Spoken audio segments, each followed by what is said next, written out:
Good morning, student. Today I will teach Standard 7 Subject Gujarati हरियाली Chapter number 2 Shravan Kumar. देखो, श्रवण कुमार के बारे में हम पढ़ने से पहले मैं आपको देखो यहाँ एक पिक्चर बता दे रही हूँ कि आपको एक लड़का दिख रहा होगा, है ना। और एक जो है वो कांवर है, उसके अंदर एक तरफ उसने अपनी माँ को लिया है और दूसरी तरफ अपने पिता को लिया है, और ये दोनों जो है वो अंधे हैं। तो हमें जो है वो इसके अंदर अब ये लेसन में क्या है ये हम पढ़ने के बाद ही समझ पाएंगे। ओके, तो मैं लेसन स्टार्ट करती हूँ। हम जो है वो एक एक पैराग्राफ पढ़ेंगे और फिर समझेंगे, तो आपको जो है वो अच्छे से स्टोरी समझ में आएगी। શ્રવણ કુમાર તેમના માતા પિતાનો એક માત્ર પુત્ર હતો। તેમના માતા પિતા જન્મથી જ અંધ હતા, એટલા માટે શ્રવણ કુમાર એમની ખૂબ જ સેવા કરતો। તે જોવું ઈચ્છે શ્રવણ કુમાર એ પ્રમાણે જ દરેક જરૂરિયાત પૂરી કરતો। એક દિવસ શ્રવણ કુમારના માતા પિતાએ શ્રવણ કુમારને કહ્યું, બેટા, તે અમારી ઘણી સેવા કરી છે, ખૂબ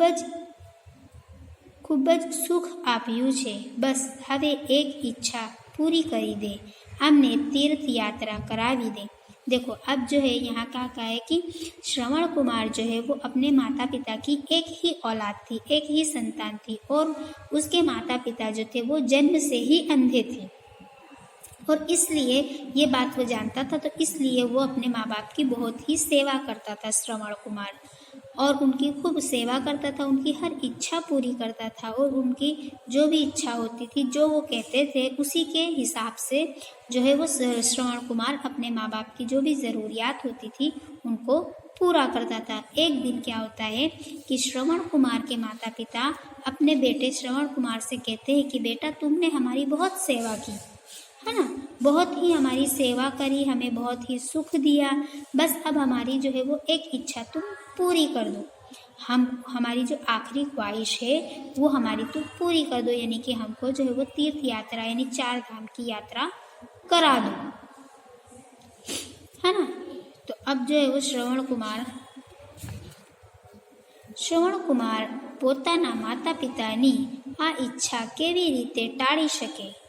તે સમયમાં સવારી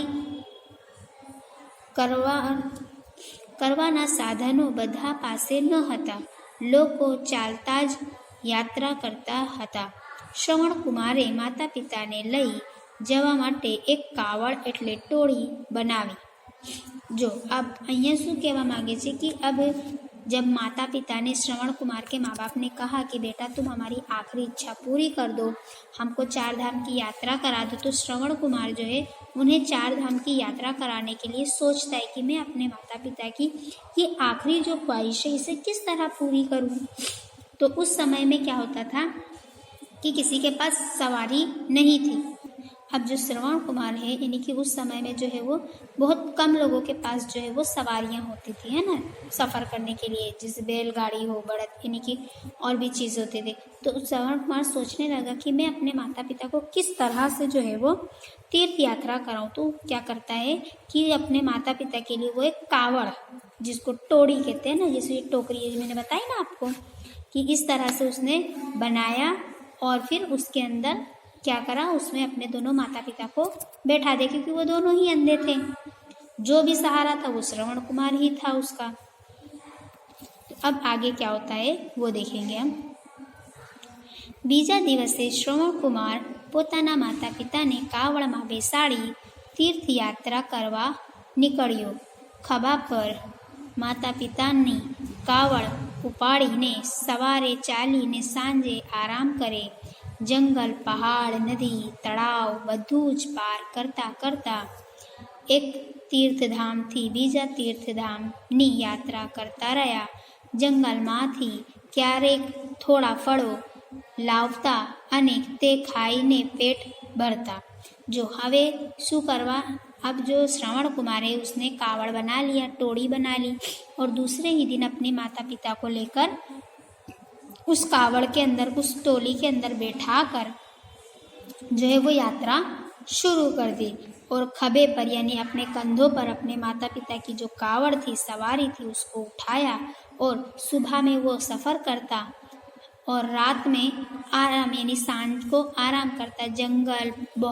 जंगलों से, पहाड़ों से, नदियों से, नालों से, सब जगह से गुजरता हुआ वो जो है एक तीर्थ धाम से दूसरे तीर्थ धाम वो चलता जाता था और अपने माता पिता को तीर्थ धाम की यात्रा कराते जाता था। और जंगल में और फिर खाने पीने के लिए जंगलों से क्या होता था कि कुछ फल फ्रूट मिल जाते थे उसे, है ना, तो वो चीज़ ढूंढ ढांड कर लाता था और खुद भी खाता था और अपने माता पिता को भी खिलाता था। तो इस तरह वो अपना पेट भरता था।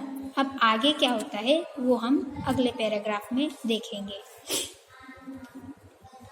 तीर्थ यात्रा करता करता श्रवण कुमार अयोध्या नगरी પહોંચ્યો। સાંજ થઈ રહી હતી અને અયોધ્યા નગરી દૂર હતી, એટલે સાંજે અહીંયા આરામ કરી લઈએ અને કાલે અયોધ્યા નગરી જશું એમ વિચારી તેને કાવડ નીચે મૂક્યો। ત્યારે માતા પિતાએ શ્રવણકુમારને કહ્યું, બેટા તરસ લાગી છે, ક્યાંક પાણી મળે તો લઈ આવો। શ્રવણકુમારે ઘડો ઉપાડ્યો અને પાણી લેવા ચાલ્યો। હવે શું થાય છે અહીંયા कि अब जो है वो तीर्थ धाम की यात्रा पूरी हो गई और अंत में वो लोग अयोध्या नगरी पहुँचे, है ना। तीर्थ यात्रा करते करते अयोध्या नगरी जो है वो पहुँच गया। अभी अयोध्या नगरी बहुत ही पवित्र धाम है ना। तो शाम हो गई थी, शाम हो चुकी थी और अयोध्या नगरी अभी और दूर थी। तो श्रवण कुमार ने सोचा कि आज शाम जो है वो हम यहीं आराम कर लेते हैं और कल सुबह जो है वो अयोध्या नगरी चले जाएंगे। इस तरह से विचार करता है और कावड़ को जो टोकरी होती है उसे नीचे रखता है। अब जैसे ही नीचे रखता है तो उसके जो माता पिता होते हैं श्रवण कुमार के, वो कहते हैं कि बेटा हमें प्यास लगी है। जो यहाँ लख्યું છે ને कि बेटा तरस लागी छे। तो जो है श्रवण कुमार ने क्या किया कि पानी का उसके पास जो गड़ा था यानी कि छोटी सी मटकी थी, उसको पानी लेने के लिए क्या करा, लिया और पानी भरने चला गया। पास ही में नदी थी। એ જ સમય અયોધ્યાના રાજા दशरथ एकला जंगल में शिकार करी रहा था। अब वहाँ इत्तेफाक क्या होता है कि जो अयोध्या नगरी का जो राजा था, राजा दशरथ, वो उस दिन अकेला जंगल में शिकार करने निकला था। श्रवण कुमार नदी किनारे पहुँच्यो અને પાણીમાં ઘડો ડૂબોયો। ઘડો ડૂબતી વખતે બુડબુડ આવાજ આવ્યા। એ જ સમયે રાજા દશરથે આવાજ સાંભળ્યો અને આવાજની દિશામાં કોઈ જાનવર છે એમ વિચારીને તેને આવાજની દિશામાં તીર છોડ્યો। તીર શ્રવણ કુમારની છાતીમાં વાગ્યું અને તે મોટા આવાજ સાથે રાડ પાડીને ત્યાં જ પડી ગયો। जो અહીંયા શું થાય છે कि अब जो श्रवण कुमार है वो पानी लेने गया, है ना, नदी किनारे। और उसी वक्त क्या हुआ कि अयोध्या नगरी का जो राजा था, राजा दशरथ, वो अकेला शिकार के लिए निकला था जंगल में। अब श्रवण कुमार जैसे ही नदी किनारे पहुंचा और उसने अपनी मटकी जो है वो नदी के अंदर डाली पानी भरने के लिए। तो जब हम पानी भरते तो नहीं बुड़बुड़ करके आवाज़ आती, तो इस तरह से उस मटकी, जैसे ही मटकी जो घड़ा जो है वो पानी में डूबा और बुड़बुड़ करके आवाज़ आई, तो जो राजा दशरथ थे उनको क्या लगा कि कोई जंगली जानवर है वो आ गया है। तो वो आवाज़ सुनने और आवाज़ जिस दिशा से आ रही थी उसी दिशा में उन्होंने क्या किया, बाण यानी तीर चला दिया। और वो तीर जाकर डायरेक्ट श्रवण कुमार की छाती पर लग जाती है। और छाती पर लगने की वजह से श्रवण कुमार जो है वो चीस पाड़ता है यानी आवाज़ निकालता है, चिल्लाता है और चिल्लाकर उसी जगह पर जो है वो गिर जाता है। अब आगे क्या होगा वो हम देखते हैं। મનુષ્યનો આવાજ સાંભળી રાજા દશરથે શ્રવણ કુમાર પાસે દોડી પહોંચ્યા। શ્રવણ કુમારે રાજા દશરથને કહ્યું, તમે મારા જેવા ગરીબની હત્યા શા માટે કરી? હું તો મારા આંધળા માતા પિતાને તીર્થયાત્રા કરાવવા નીકળ્યો હતો. તેમને તરસ લાગી હતી માટે તેમના માટે પાણી લેવા આવ્યો હતો. તમે પાણીનો ઘડો લઈ જાઓ અને તેમને પાણી પીવડાવી દો. પાણી પીવડાવીને પછી મારા મૃત્યુના સમાચાર આપજો. એટલું કહીને શ્રવણકુમારે જીવ છોડી દીધા.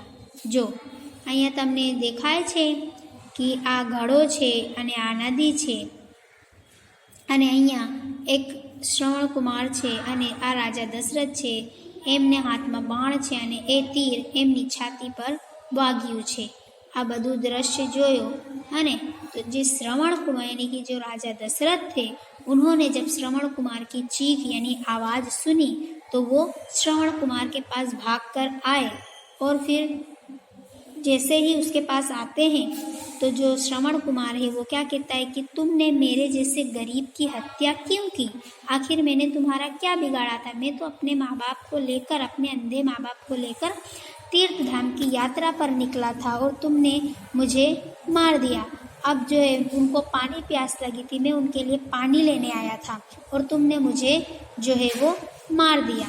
तो अब ये पानी मेरे अंधे माँ बाप के पास ले जाओ और उन्हें पिलाओ और पिलाने के बाद मेरी जो है मरने की यानी मेरे मृत्यु का जो समाचार है वो उन्हें देना. इतना कहकर जो है श्रवण कुमार अपना जान खो देता है यानी मर जाता है.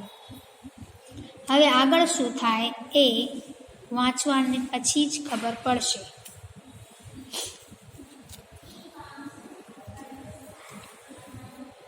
દુઃખી મનથી રાજા દશરથે શ્રવણ કુમારના માતા પિતા પાસે પહોંચ્યો. ખૂબ જ મુશ્કેલીથી એમણે પોતાના હાથે થયેલ શ્રવણ કુમારની હત્યાની વાત કહી. વૃદ્ધ અને અંધળા માતા પિતાએ રોવા લાગ્યા. रोवा सिवाय ते करी पण शू कर सकता था.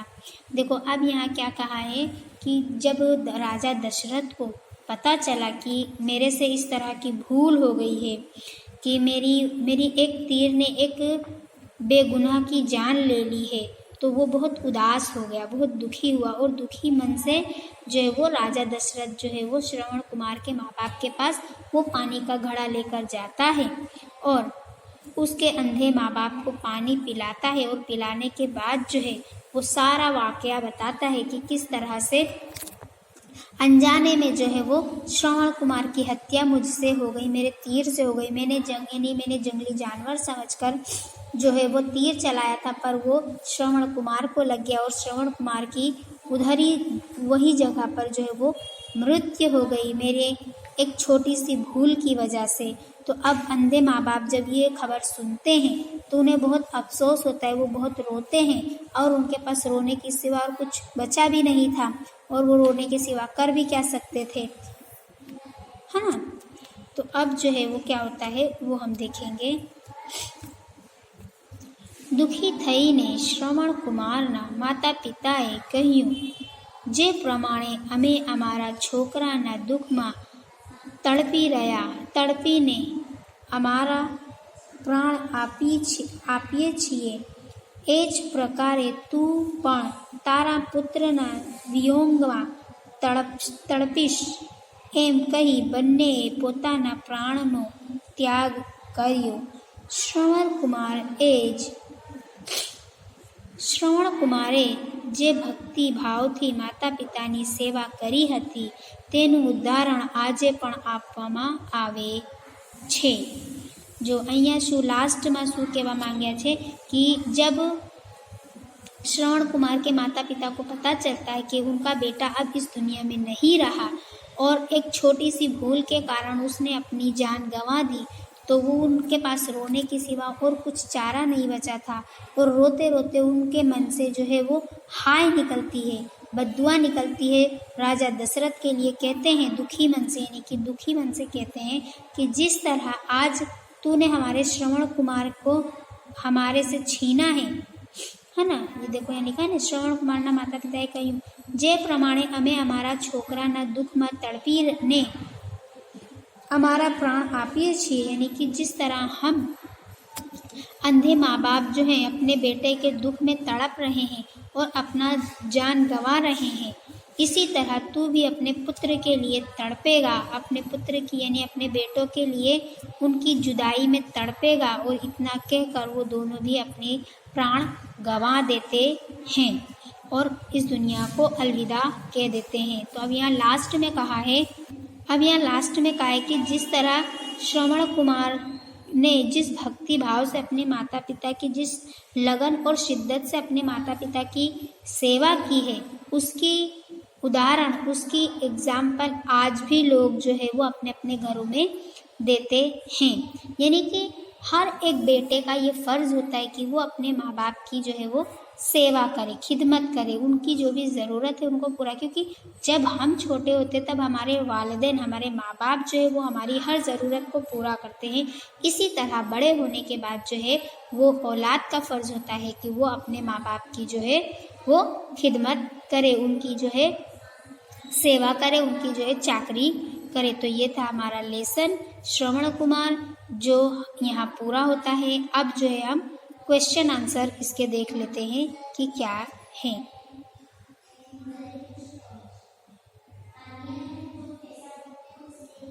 હવે આપણે ક્વેશ્ચન આન્સર की तरफ चलते हैं। નીચે આપેલ પ્રશ્નોના જવાબ આપો। શ્રવણ કુમાર પોતાના માતા પિતાને કાવડમાં બેસાડી ક્યાં લઈ જતા હતા? તો ક્યાં લઈ જતા હતા? તો તીર્થ यात्रा पर લઈ જતા હતા। તો આપણો આન્સર કેવું બનશે कि श्रवण कुमारे पोताना माता पिताने कावड़मां बेसाड़ीने 4 धामनी यात्रा करावी लई जता हता। बीजो प्रश्न, श्रवण कुमारनु मृत्यु केवी रीते थयुं? तो श्रवण कुमारनु मृत्यु केवी रीते थयुं? तो बाण लागवाना कारणे, है ने, तीर लागवाथी श्रवण कुमारनी मृत्यु थई हती। तो अमारो आंसर केवुं बनशे कि श्रवण कुमारनु मृत्यु बाण एटले तीर वागवाथी थयुं।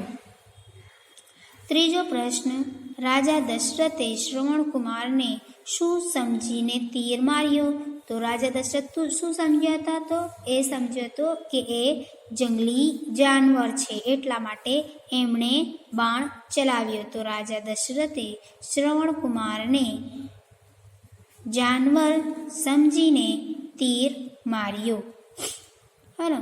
चौथो प्रश्न, श्रवण कुमार ए राजा दशरथ ने शू कह्यु? तो श्रवण कुमार ए केम के ए अपना अंध माता पिता माटे पाणी लेवा गया था, है ना, तो एटला माटे ए शू कीधुं?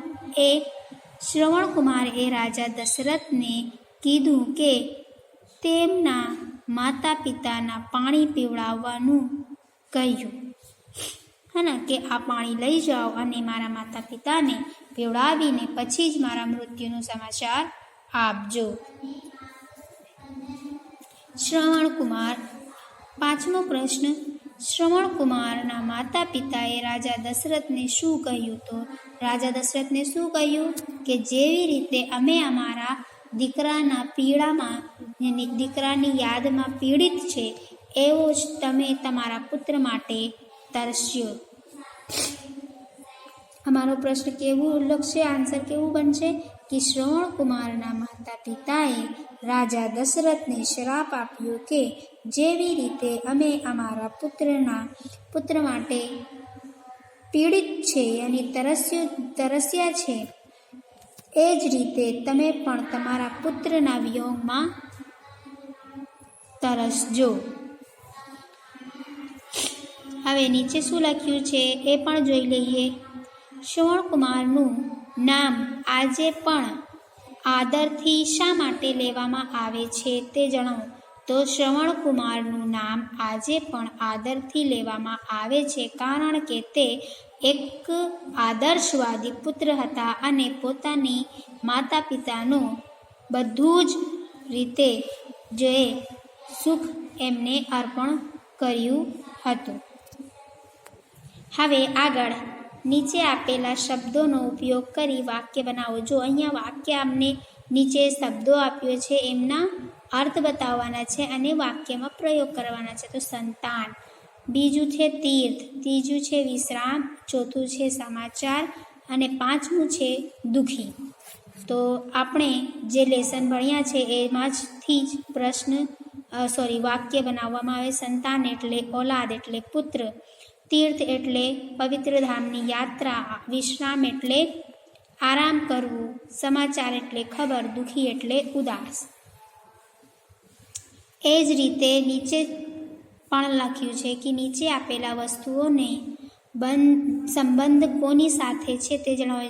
હવે આપણને જે અહીંયા શબ્દ આપેલું છે, વસ્તુ આપેલું છે, એમનું સંબંધ જણાવવાના છે. તો તીર કોની સાથે હોય તો કમાનની સાથે. દારૂખાનો ગોળો એટલે તો અહીંયા દારૂખાનો એટલે બમની વાત કરવામાં આવે છે. ગોળી તો ગોળી કોની સાથે સંબંધ ધરાવે છે તો બંદૂકની સાથે. તલવાર મિયાન ભાલો આદિવાસી સાથે. અને સોય એટલે દોરો, कातर એટલે कापड़, कातरनी साथे कापड़ ने क्योंकि कपड़े से ही कैंची का जो है वो संबंध है. चाकू सेनी साथे संबंध धरावे छे तो शाकभाजीनी साथे ने. चाकूनी जेम आपणे शाकभाजी काटे छे ने. तो आ छे तमारो बीजो लेसन जे अहींया पूरुं थाय छे. समझण पड़ी? जो आपणो बीजो लेसन पण अहींया कम्प्लीट थाय छे. तमने बधा ज क्वेश्चन आंसर करी लीधुं, वाक्यमां प्रयोग करी लीधुं અને કોના વસ્તુ સાથે કોની સાથે સંબંધ છે એ પણ સમજી લીધું છે. તો આપણો લેસન અહીંયા પૂર્ણ થાય છે. સમજણ પડી? સારું, તમારો આભાર.